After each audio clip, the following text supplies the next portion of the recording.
Sir, हम आपसे ये जानना चाहते हैं कि लिक्विडिटी एक बड़ा चैलेंज आता है जब भी हम रियल एस्टेट के बारे में बात करते हैं, तो इसे आप कैसे देखते हैं?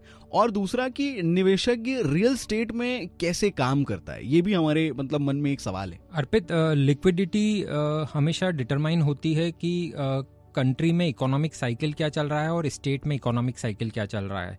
ये चीज़ें हमेशा सप्लाई और डिमांड से डिसाइड होती है किसी भी सेक्टर के लिए जी हाँ, रियल एस्टेट में लिक्विडिटी कम है क्योंकि म्यूचुअल फंड और एफडी से जब आप इसको कंपेयर करते हैं तो यस, लेकिन ये एक नुकसान नहीं, ये एक एडवांटेज है।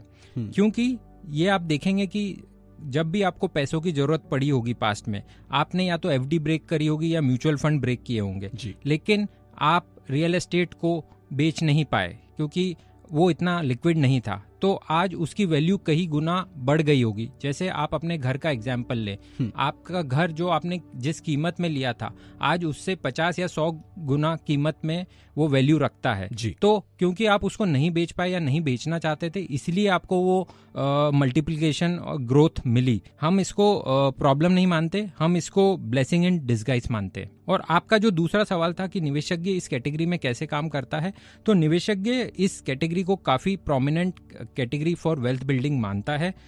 इंदौर का मार्केट काफ़ी ग्रोथ स्टेज की तरफ अभी अपने कदम बढ़ा रहा है और यहाँ से सिर्फ रन अप चालू हुआ है। There is lot to cover.